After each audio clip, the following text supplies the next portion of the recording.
وقتی استخوان‌های دفن شده رو پیدا کردیم نمیدونستیم چه کابوسی در انتظارمونه.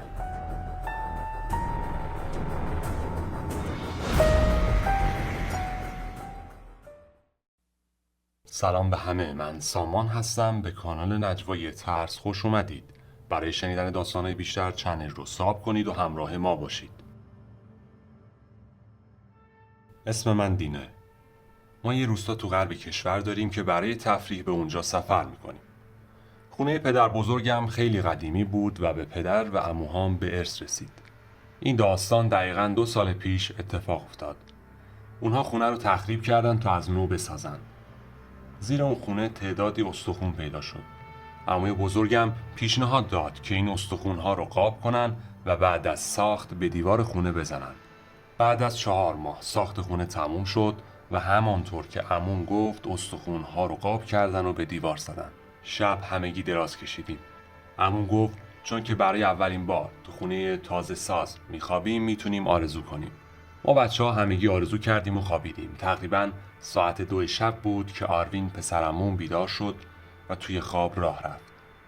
من اون رو خوابوندم. از اونجایی که خواب از سرم پریده بود دیگه خوابم نبرد و به پنجره و آسمان زل زده بودم. ناگهان یه سایه رد شد و ترسیدم. دیدم یک مرد از پشت پنجره به من زل زده. سریع پتو رو روی سرم کشیدم. صبح بلند شدیم و این اتفاق رو برای همه تعریف کردم. از اونجایی که به حرفم زیاد توجه نمی کردن هرسم گرفت. ساعت 6 به کوه رفتیم و برگشتمون ساعت 9 بود. همه وارد حیاط شدن. پشت خونه یه باغ باریک بود که ته اون به دیوار دستشویی خونه می رسید. من وایسادم تا خاری که به کفشم چسبیده بود رو بکنم. یکی از اون ته گفت سلام. هرچه نگاه کردم چیزی نبود. از اونجایی که همه خسته بودن خوابمون برد. تقریباً ساعت 2 شب بود که یکی کفش ها رو پرت میکرد سمت در. زن عموی من پا شد و نگاهی به بیرون انداخت که ناگهان صدای جیغش بلند شد. همه پا شدن و پدرم به بیرون نگاه کرد. دید که یک سگ مرده جلوی در افتاده. همه تا صبح نخوابیدن. زن عموم که خیلی ترسیده بود صبح با گریه میخواست برگرده اما ما نذاشتیم. شب شد و باز من با پسر عموم بازی میکردم. بردیا گفت دینا بریم توی حیاط. حیاط خیلی بزرگ بود و همش درخت داشت. من از اول رفتم بیرون و منتظر بردیا بودم که با چراغ قوه اومد. رفتیم ته باغ. یه دفعه چراغ قوه خاموش و روشن شد. من که ترسیده بودم دویدم سمت در پذیرایی. هرچه منتظر بردیا بودم نیومد. عموم رو بیدار کردم. وقتی بردیا رو پیدا کردن تمام صورتش زخمی شده بود.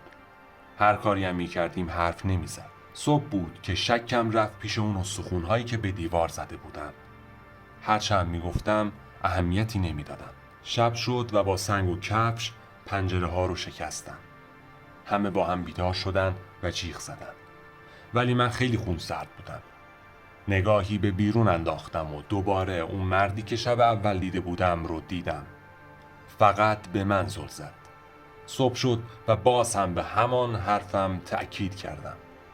عموم گفت که شاید اینطور باشه. همون استخونها رو دوباره زیر خاک کردیم. شب بعد هیچ اتفاقی نیفتاد.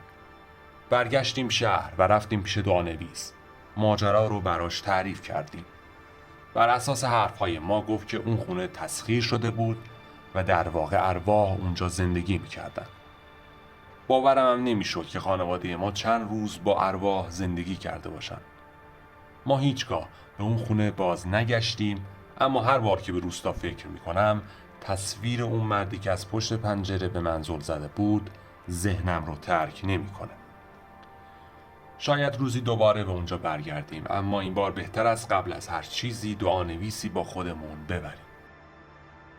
سپاس از همراهی شما عزیزان. لایک، کامنت و ساب یادتون نره و داستانهای خودتون رو با آیدی تلگرام داخل دیسکریپشن برامون بفرستید.